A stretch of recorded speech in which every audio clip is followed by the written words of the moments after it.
Welcome back to The Short Coat, coming to you from the amazing and intense world of med school at the University of Iowa Carver College of Medicine. I'm Dave Etler, and I've already had far too much caffeine. And today we're talking about past jobs and careers medical students have had and what skills they learned there that could end up translating to their study and practice of medicine, specifically the skills learned by my magical co-hosts. Say hello to M2 Samantha Gardner. Hello. We've got M2 Sarah Upton on the show. Ayo. We've got M2 Srishti Mathur. Or Mathur. Hey. And M2 Nick Lembezeder. That was perfect. Hello. Well, we have pronunciations in our database, and I do look them up, and I often fuck them up anyway. Yeah. That was mean. Lembezeder. Yeah. I'm pretty sure I typed that phonetic pronunciation in the database. That is an amazing last name. It sounds almost biblical. Polish, so close. Polish. Okay. So, you guys, when I was in high school, I took a typing class. And I can't remember why. I don't think I imagined myself as, and this is the 80s. You got to keep in mind. So I don't think I imagined myself as like a secretary or a novelist or anything that would use a typewriter. And there certainly weren't computers everywhere like there are now. But it turns out that this skill, touch typing, is one that I use every single day. It is, I think, by amount of time I use this skill, it is the most important skill I've ever learned.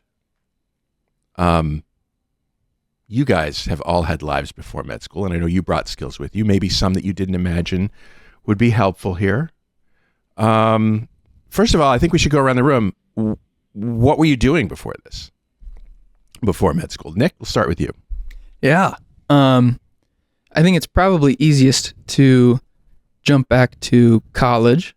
Okay. And then lead up to medical school. So undergrad, held a few campus jobs. After graduation. Like what? You can't gloss over that. I was a tour guide for the admissions department. All right. At Luther College up in Decorah, Iowa. Luther. Yep. Nice. Go Norse. Yeah. I worked as an EMT for a couple years. Okay. During the COVID pandemic. Oh, awesome. Which was very interesting. Yeah, awesome. I also worked as a tutor, a note taker, and that was about it. Okay. A bartender. My senior year. Yeah. Okay. So odds and ends. Okay. Typical. Yeah. Graduated in 2021, if I can age myself there. Yeah. And during my gap year, I worked as a bartender at Toppling Goliath Brewery in Decorah.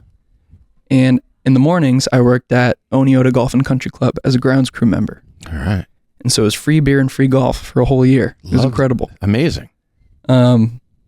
And then after that, I moved down to Iowa City and I did my master's in public health and I worked here in the VA as a phlebotomist for a year. All right. Srishti? I kind of signed up for this episode on a whim, so I don't know if I actually fit the demographics. No, but undergrad. I love your whim. Thank you. It's a solid whim. Thank you. Yeah. Undergrad, I worked at the Women's Resource and Action Center here in Iowa City. I was doing like student education on like bystander intervention and violence prevention. Mm-hmm. So that was a big thing I did. I did all the like usual pre-med boring stuff like the research and nonsense like that. You don't give a shit about that. Not today's show. Exactly. And then in my gap years, I worked as a scribe for, again, a clinic. I did a couple of things like that. And then honestly, like during that time, I also just took a lot of time off and traveled to India and like saw my family for the first time in a very, very long time. So yeah, again, nothing like crazy. Sorry. I'm not expecting anything crazy. How about you, Samantha? Well, get ready for crazy. So I actually went to college for music and journalism, graduated in 2018 to date myself even worse than Nick here. So I had a very brief stint at a magazine company called Meredith Corporation. Yeah. It publishes things such as People, Better Homes and Gardens, things like that. So I worked for an e-commerce section of that for 5-ish months after graduation. My actual goal was arts administration. So after that, I worked in arts administration at an organization that shall remain unnamed because it was a negative experience for about a year and a half, which took us into COVID. And at that time, I moved to Ames, where I worked at Medicap Pharmacy as a pharmacy technician for 4 years while I worked for prereqs to be able to come here. Okay. Sarah? All right, yeah, get ready for crazy. So during undergrad, is where we'll start. I worked part-time as a pharmacy technician. And then I also spent some time working as a nursing assistant in the hospital. And then after graduation in 2018, I worked full-time in the pharmacy. I started working as a lead inventory specialist. And then I also was teaching biology labs. Went back to school, worked actually at employee health here, so at the hospital, graduated my master's, worked, then switched to full-time, and then went back to teaching, anatomy and physiology labs. So, and then now I'm here. A varied experience. I love it. So looking back, what do you think from this distance, what do you think are some skills that you learned in any of your jobs that you're like, oh, that's useful now? I know for me, working in the service industry as a bartender for just a couple of years led to a lot of interpersonal service-oriented skills that serves me much more than I ever imagined they would. Is it true that bartenders are sort of therapists? In many ways. Yeah. I actually wrote about that. I can't remember if it was in my personal statement or in one of the activities where I was like, being a bartender is a lot like being a doctor. It's just different patients and different treatment. Yeah. You know? Well, in what way then? Yeah. Well, I think a lot of the time working at, especially in like a smaller town, I mean, I can't really speak to bars at like a larger city. That's okay. But in a Nobody's smaller asking town, you to. It's fine. yeah, you have the regulars and they all come in and, you know, Jim's on the rocks with his wife and, you know, and there's all these things going on and Todd over here drives combine. And so he's busy with the harvest and they come with their problems and they talk to you and they want a beer and they just want someone to listen, you know? Yeah. And yeah, that was all very, I think the ability to just be quiet and let them talk is what is really carrying forward into medicine for me. Yeah. And the waitress is practicing politics and the businessman slowly gets stoned. They're sharing a drink they call loneliness because it's better than drinking alone. Don't drink alone, Scarlett.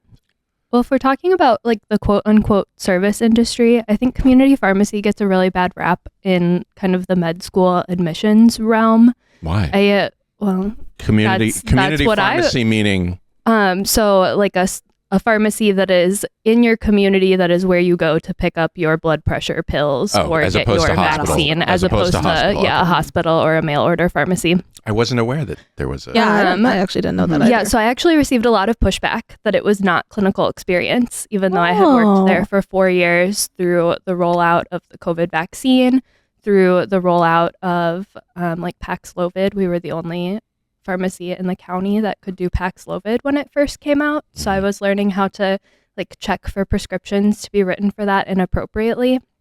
But that doesn't all fit on your kind of like admissions things that you're writing. And so I would get a lot of pushback that I was just like selling pills to people and not doing clinical experience, which is just not true. You're catching errors that physicians made. You are calling their offices to tell them that they made an error. You are talking to the patients. You are calling their insurance. You are calling the patient and their insurance. By the time I was done, I was giving vaccines and working at vaccine clinics. So it was, I don't know why it gets such a bad rap. I think it's just kind of a misunderstanding, but there's still, I mean, today on our exam, I had a question that I knew because I worked in the pharmacy, not because I learned it studying. So it was fantastic experience and I would recommend it. However, I would recommend it in association with something else, because until admission starts to change a little bit or you get better at explaining it than I did, it's not what people want to see on an app. Yeah, sometimes it is about putting it in the right Yeah. in the right words. I don't. Maybe I'll go a different route. So, because I agree with you guys like 100% on the service thing. That is like more valuable than I think a lot of people think for medicine. But I will say, like, one thing that I really learned was how, or like, you can't really get this experience otherwise, but being being the person in charge, like being the person that somebody looks to for an answer, I think, or having to be the one to figure things out. So kind of along the same COVID line, when I was working at Employee Health, I was doing contact tracing. And so because What a world we live in. I know.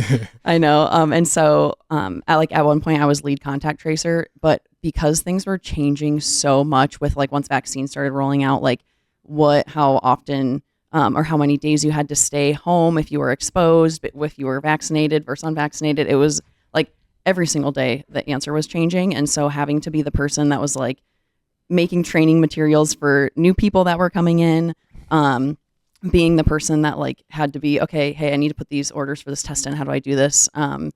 That taught me a lot of like how to find an answer if I don't know it, because there were quite a few answers that I didn't know. There were lots of answers we didn't have any. Yeah, or no one had. Yeah, so you no just kind of like knowing when you need to make a call like on the fly. That was like really invaluable for sure.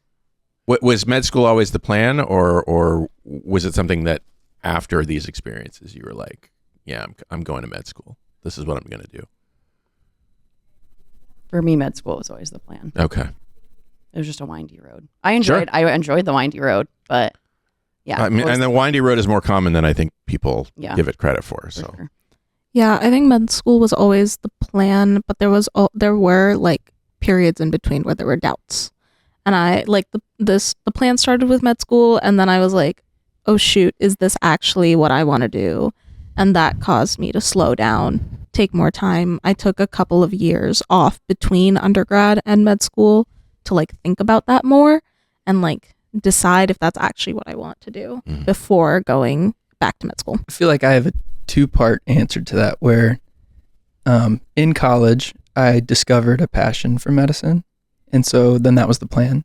I applied and I didn't get in. So then I pivoted and I tried something else. And I realized that that wasn't the direction that I wanted to go. And in my experiences during my years off, I realized that clinical medicine is the plan. So that's kind of when I like resolved myself. Yes. So the pivot was to Masters of Public Health. Right. Yeah. And then you pivoted back. Yeah. Yep. And it was health management and policy. And so I wanted to get involved with like health policy at a systems level. Yeah. But then it was actually my time at the VA in the clinical experience where I was like, this is what I need in my life. Like, this is what I want to do. What was it about that clinched it for you? It was the interaction with the patients. Yeah. It was just people coming in with all kinds of different stories and just hearing little snippets about their day and then being able to do a service that facilitated their journey and wherever that was headed was kind of what, locked it in. Are there sort of patterns or habits from your previous work that you find yourself falling back on or using? I worked a lot talking about like, again, bystander intervention and like violence prevention, specifically with Greek life and athletics in undergrad. And like a skill that I learned from that I use all the time is I'd get like the craziest questions and like about these topics. And it was a skill I had to learn to take those questions that honestly, sometimes they were meant to disrupt the group and take those questions and sort of turn them around to get to my point and be like, so because you asked that question, that is why I'm giving this training. And I think that is a skill that like is very, very applicable in medicine or just like in life in general It makes me think of politicians. A little bit. Politicians, when asked a question, they answer the question that they wanted to ask rather than it was a little bit of that, but like the goal was like, to keep us on track and like to keep the focus of like what the material was, because it was sensitive material and like I wanted them to get the full thing out of it. Can you give me an example of a question maybe? Yeah. Oftentimes we would talk about consent and then the questions would inevitably come up of like, nude photographs, and then they'd be like ask offhand questions of like, well, if I'm sending it here and doing this, like they sent it in the first place, and like they're trying to get a rise out of me. And so it was very much about like, well, no, consent is consent all around. Just because they sent it to you doesn't mean they've consented to send it to everyone. So yeah, it was but what if they're hot? right, like, and it was always like questions like that, and you're like, well, I'm glad you think that, but like when we're talking about a whole collective, they consented to give it to you, not to your entire fraternity, you know, stuff like that. God, Yeah, I admire that. but it was a great job. It was a very good job. Yeah. But yeah, you learned a lot from that. Medicine was not always my plan. But I actually use a lot of kind of what I was doing as a music student in med school. So in music school, you have these things called juries, and it's at the end of the semester. You go in and there's a group of professors who are in your department. So in my case, I played saxophone, so it would be maybe the oboe professor, the saxophone professor, the clarinet professor, etc. And they sit down and they listen to you play your piece that you've been working on all semester, and you perform it, and they give you a grade and they give you comments, which may sound exactly like something called an OSCE. And so it is essentially the same thing where you practice it every day. And so my husband's a band teacher, and like OSCE prep is our time, and we work together to make the performance that I'm going to give for the OSCE great. Same thing with improv. Most of your simulated patient experiences are just how well you can play the improv game, and can you think on your feet when what they come out with is not what you thought they were going to come out with.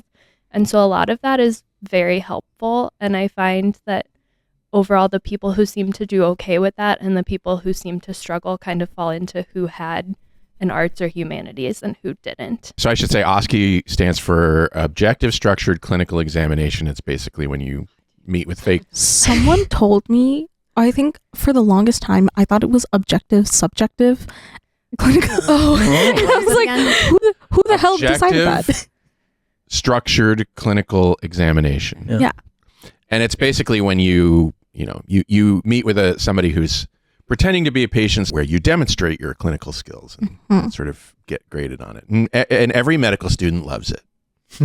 Every single one. It's like a magical.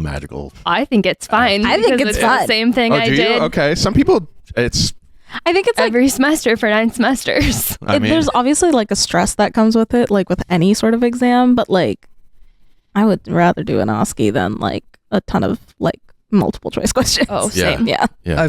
I've played Dungeons and Dragons before, so I like OSCEs too.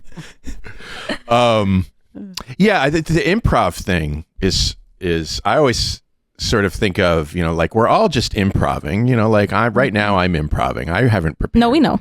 I haven't prepared for this show at all. David sweated through 2 shirts already. You can see it. I would love to take an improv class, but I'm too scared to do it. I don't know why. You think I should? I think you should. Yeah, I'm sure they're absolutely. offered. I would. Do you get like as an employee? Are you No. you're not able to take classes? I'm sure for there's free? community. There are. There's There's definitely like groups. Like my freshman year of college, we saw improv shows so frequently. Mhm. Like that was a thing we did. Yeah. But we're all improving every single day. Like, we just don't think of it that way. And so, its value, I feel like for med school is huge. So take an improv class. That's what Samantha says. That's what Samantha recommends Yes. wholeheartedly. I do. Yeah. Or like a painting class or something. Something that isn't science would be my recommendation. Mhm. Mm-hmm. What do you imagine you get out of painting then? I don't know. You could draw the figures. I can't draw the figures. It's one of my biggest flaws. I simply could not draw a heart to save my life. I'm so sorry to my future patients. I will not be drawing you diagrams. You will have to Google it. Well, maybe it's more about close observation of what you're looking at That too. when you're making visual art. I took a workshop in writing romance fiction in college. Ooh. Oh. And that was a really, really, really good way to practice shutting up and taking like feedback. Yeah. And I think we've talked about this before, Yeah, but we have. like That's right. like we would submit a piece, and we would all be in a circle, and everyone would go around saying a comment about your thing, and you could not say a word. Yeah. And then at the end you could sort of talk about it, and it was a really, really good way to learn to like shut up and listen. Which it's hard for a lot of people to do that. I mean, Yeah. I've noticed that, it's, when people are given feedback, it's tempting to sort of jump in and explain why you did it the way you did it. And especially when it's something you're passionate about. So like in that case, writing, or like my performance in school, like I'm invested in it.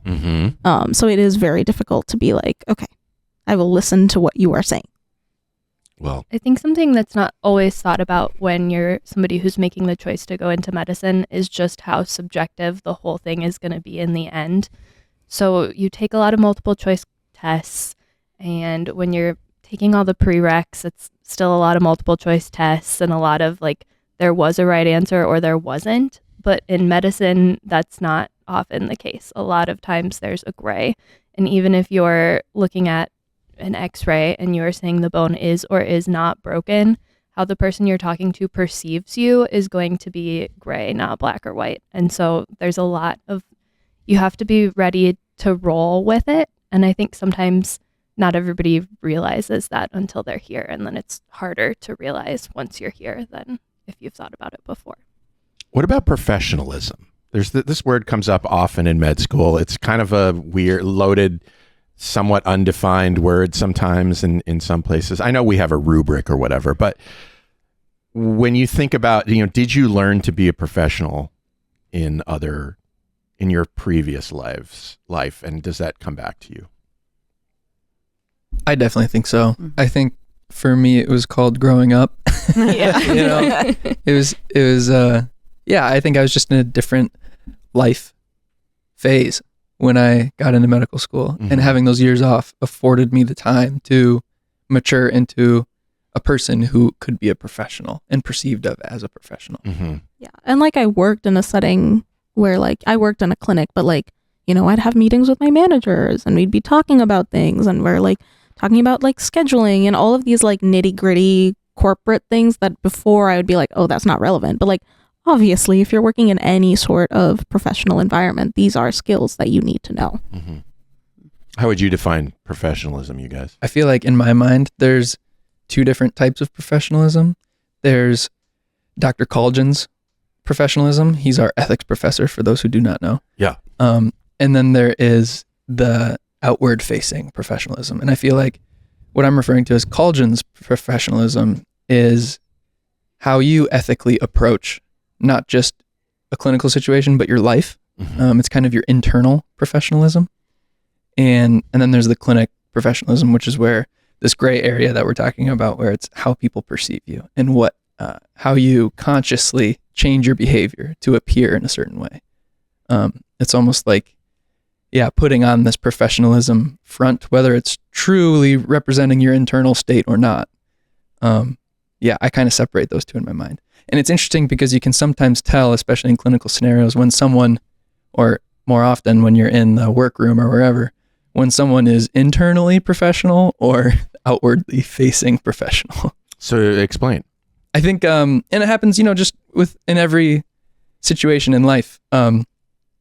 There's people who you interact with at work or at school or wherever, who, in a certain light, they modify their behavior depending on what environment they're in. Like they tickle the boxes externally. Well, I was going to say professionalism is context Can dependent. I just say that I don't love the like phrase that. tickle the box? Okay, anyway. I was going to say it's like obscenity, that one Supreme Court justice. You know it when you see it.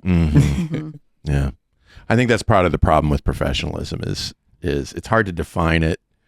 It's hard to grade it. Depends It's hard on the to grade it. situation. It's hard to, and yet we have to do that somehow. Yeah. So I feel like, Nick, you were kind of skirting around like when people hold a lot of implicit biases, or perhaps they're explicit, but they're able to mask them. Because I feel like maybe you're kind of working your way around when people are nice to your face and then go in the back room and say, oh my God, can you believe that person and they're this and they're that, and that was so embarrassing for them and blah, blah, blah. And so they're giving that like outward professionalism, but internally it's not there. Yeah. Is that accurate? Yeah, definitely. Okay. And I was also referring to just like experiences that I've had in the past, like at work or things where someone is just, whether they're deeply insecure or whatever, and behind someone's back, they may lash out, you know, or whatever. And it's coming from this place of insecurity when outwardly they can put on a good face. I get it. This is just a random thought. You keep saying your past life, and I do believe in reincarnation. Oh. And every single time you say that, I'm like, how are we getting into this? This is a different topic altogether. This was not what was on the sign You up. brought it up. So from your past lives. Oh God. I think my past life was a cat, and it's pissed off that it's not one now. I can see that. Yeah. I always see say I that. wish I was a cat. Right. Yeah. Yeah. I think I was in the past. I would like to be one in the future. Okay, back to the real point. Tell me about some early patient interactions you've had. What surprised you about how you showed up for them? Because we do these things called early clinical experiences. You guys are not, you guys haven't moved from the preclinical phase to the clinical phase, but you have had some early patient interactions, and you've had interactions with people, you know, patients at some of your jobs. What surprised you about how you were there for them? I have one story that I'll try to keep brief, but over the summer, I participated in what's called the Summer Research Fellowship here at Iowa. And so you get to do a research opportunity, and I really wanted to do something clinical. And so I worked with a local community organization that I had ties with from my time here in Iowa City before. And I was able to actually go out and see patients who were on hospice. And so they were in the dying process. As we learned in the last couple of units, in order to qualify for hospice, you need to have a diagnosis, a terminal diagnosis of the next 6 months, essentially. So these are pretty sick people. And the first time that I went out to just deliver some medications to this patient that I had been visiting, they had kind of gone downhill. And so then it was just me and the nurse. I had brought these medications for the nurse to administer because I'm a medical student and I don't know what's going on. Yeah. But I showed up in my green scrubs, and as soon as I walked into the patient's home, the nurse started asking me questions about drug interactions with this medication that I was delivering. It was haloperidol, for those that we just learned about it. And I was like, oh, we just had that unit. Like, I know the mechanism of this drug. But I think because I had this outward appearance of someone who knew what they were doing, and I had the Iowa badge on my scrubs and everything. Yeah. You looked the part. I looked the part, and I truly did. From our education, I knew the answer, but it was so early in our career that my confidence wasn't there. But hopefully, projected. also you said, "Well, I'm just a medical student," but also, Yeah, well, and I thought that was understood. My badge had student on it, but I don't know. This nurse was asking me questions, and so. But was she pimping you? Maybe she. Yeah, right. Yeah, the vibe in the room was very serious. And so I was pretty confident that she was actually looking for clinical judgment here. And so, but I projected the confidence, and I think projecting that confidence came from a lot of my previous interactions just with people in life in general, especially as we've been talking about working in the service industry. I think being able to match your energy to the situation and to tell stories to people, I think allows you to kind of assume different roles in different situations. What if you're not confident? What's the professional thing to do in that situation? Fake it. No, I'm kidding. I mean, there is a little bit of that. I think it's always like best to be honest. Like if you don't know, please God, don't lie. Mm-hmm. Yeah. Yeah. I mean, there is a little bit of that. Better to fake. look it up than to say the wrong thing and have something go terribly wrong. Yeah. Yeah. I would say, like, as a previous teacher, that's like a big thing that I learned that I carry forward. Like, it took me a really long time to be okay with not knowing. And there was a point I remember teaching, like when I was first teaching, I would prepare for every single lab, like, okay, what possible question could a student ask? Like, you know, I want to be ready. I want to be prepared. And then at some point you get to a point where you're just like, there is literally no physical way, because students will ask you anything adjacent, sometimes not even adjacent to the subject. And so I got to a point where it's just like, okay, there's no way I will know every single thing. I can only prepare so much. And just like being comfortable with not knowing and like letting someone know that you don't know, but saying, you know, figuring out a way to say, oh, hey, you know, let's look this up together, or like, I'm not sure, or I don't know, let me look it up so I can confirm. that was definitely a big lesson that, like I said, took a while to get used to, but has been very, very helpful as a medical student. And overconfidence, I mean, I don't know how many students suffer from overconfidence, but I imagine it can be a pretty dangerous situation. Yes. Or at the very least, make you look like an idiot. Later Also, on, yeah. yes. Mm-hmm. Was there, can anybody think of a time when they were overconfident and they got slapped in some way? Either by life or by somebody, some human? I feel like our past experiences make that less likely. There have been times where I meet people who maybe didn't do that, who like jumped straight in from college, and I want to slap them. Yeah. You're doing the slapping. Yeah. Or I'm like, you don't know anything.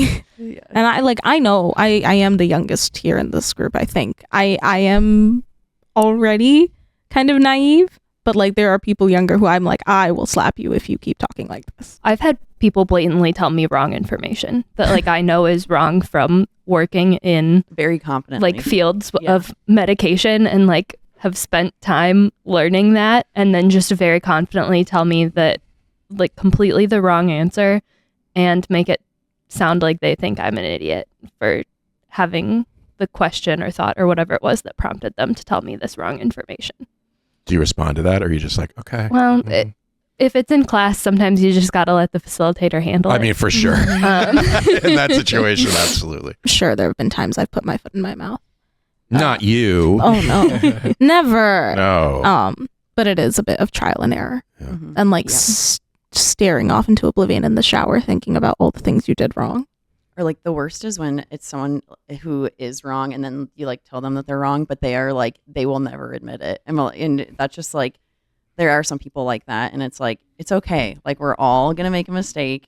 Like you don't have to be rude about it. I'm just letting you know. And like, that's kind of where the immaturity kind of comes in. I see a lot of like people not admitting, oh yeah, I can make mistakes too. Yeah. or the absolute like breakdown if a mistake is made. I've seen it the other way too, where they don't perhaps like overconfidently react and refuse to admit they're wrong, but like an absolute spiral if you've missed 2 on the exam and like this is a long game. It's gonna be okay.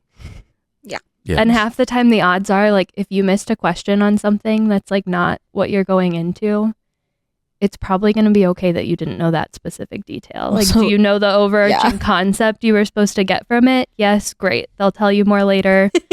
And if you're not doing it in the future, like you can look it up when your patient comes in and has it as a comorbidity. It's really going to be okay if you didn't get it your first exam of med school. What experiences have you been drawing on to communicate with people better or differently or in a medical way?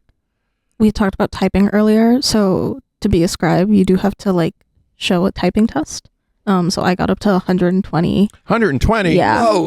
I know. I think Gross I only, words per minute? I think I only ever topped I don't- 70 or something. I thought Yeah. it was pretty So badass. that's my communicating skills.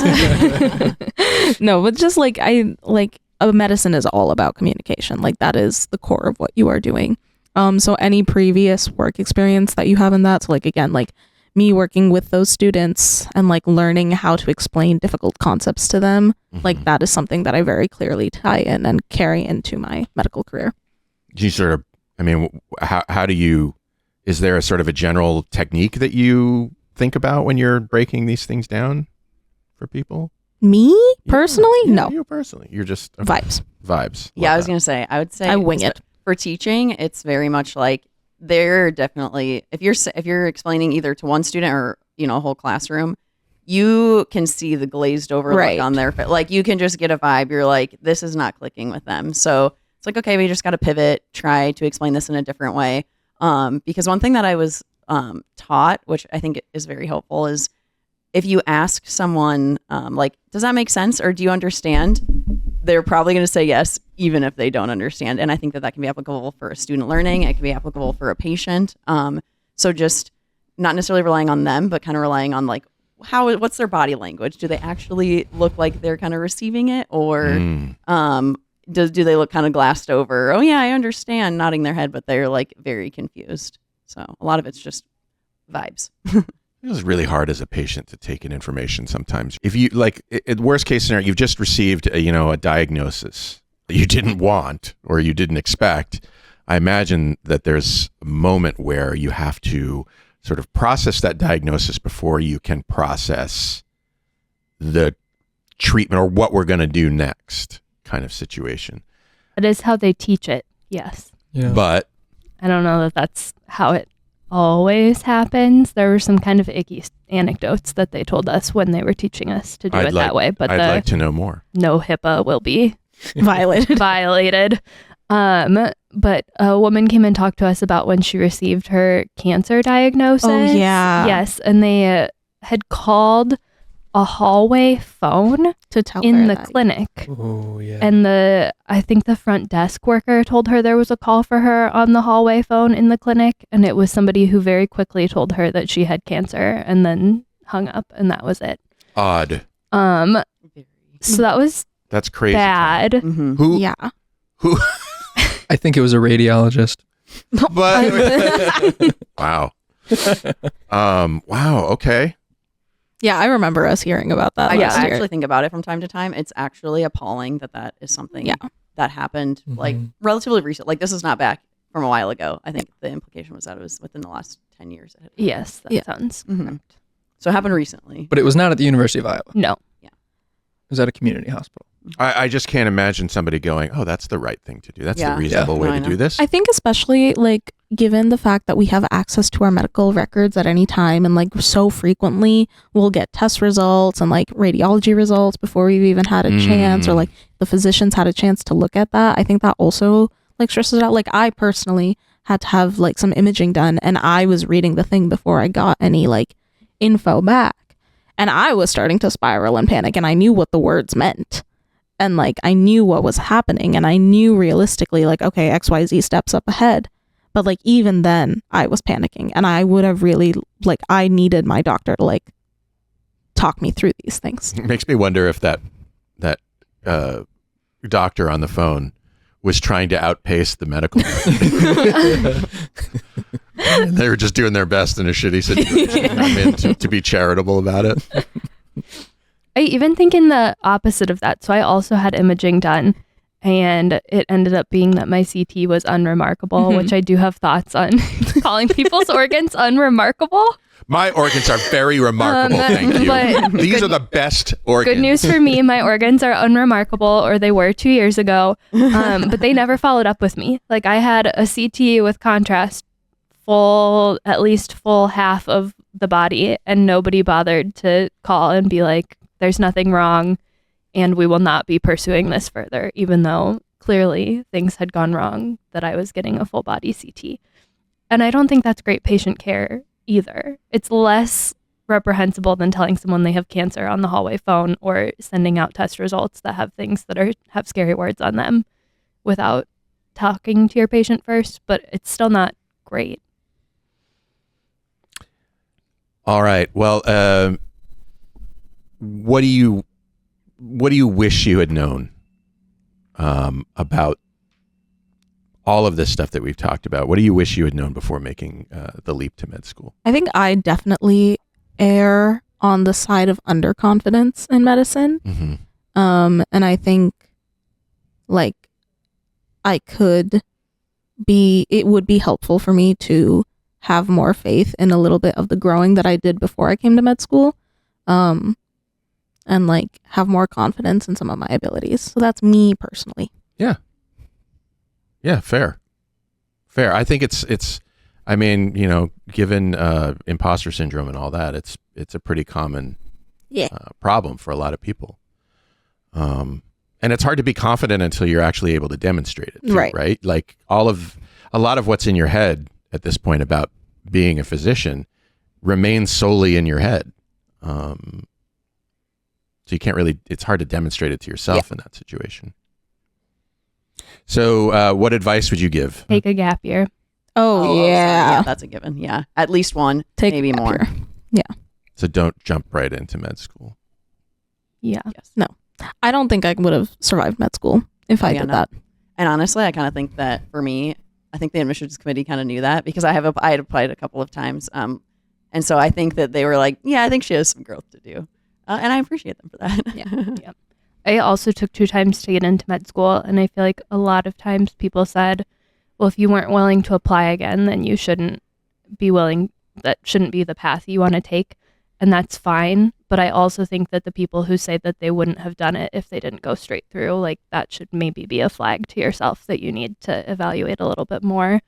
Obviously, we are not at the other side of this yet, but one day we will be. And I think if you get to the other side of 8 years if you count undergrad and med school, 12 years if you count undergrad, med school, and residency, if you get to the other side and you hate it, That's a problem. That's rough. Yeah. So I think taking that extra year or 2 in between, as somebody who took 6-ish years in between, it will make a difference and it will be okay and you'll fall back into the swing. But if you can only do it if you can push straight through, I think you need to think about it a little bit more. We have a listener question from Brody, a high school junior, Hi, Brody. who wants to know more about what you guys were like in high school. Let's hear from Brody. I am a junior in high school, and I really love the show. I have been listening for about a year now. I have a few questions for you all. As future doctors, what did your high school life look like? Did you all know you wanted to go into medicine? Did you balance sports or activities with your studies well? What did your day-to-day look like? Also, I am beginning my college applications, and I wanted to ask a few questions about that. Where did you all apply? Did all of you have 4.0s and 1500 SAT scores? Or did you figure it all out later? In undergrad, did you only focus on medicine? Or did you focus on other things like clubs and sports? And what advice would you give your 16-year-old self? Thank you all so much for the amazing production. Thank you for writing, Brody. That's a heck of a lot of things What a planner. to go. I know. Like, good for you. 4.0, 1500. That's crazy. Brody, we live in the state of Iowa. We probably all took the ACTs instead of the SATs. Yeah. I did So take sorry the to break it to SAT. you. I did Okay. take the SAT, yeah. What's the top ACT score? 36. Okay. What's the Okay. top SAT score? I'm guessing Is it 1500. 1500? I don't really know. 1600? Oh, okay. 1600. I don't know. I think it might be Yeah. a little higher. Yeah. Yeah, as an ACT taker, did you get the top score? Is that the only way? I did not. However, a little anecdote is that when I applied in the state of, I think it was Texas, I had to provide my ACT score, even though it was from 2013, and I was applying in 2024. That's crazy. So to answer that part, does it matter? I guess a little. I don't know. They want it for something. I mean, oh God. Did you have it together in high school? I don't have it together now. What makes you think I had it together in high school? I was doing the bare minimum in high school. Yeah. Yeah, I don't know. I avoided every science class possible in high school. Yeah. Yeah. I despised science when I was in high school. Yeah. Why is that? I liked English. I liked reading and writing. I did not imagine that I would pursue a career in the scientific field when I was in high school. I'm Indian. So there were a couple of pressures that came with that. So I definitely did, I was doing all APs, I was doing all honors. I was in every single organization I could possibly put myself into. And I was doing all of that. But at the end of the day, I genuinely don't know if it made a difference. I don't know. I think all it did was burn me out and make me really tired. Mm-hmm.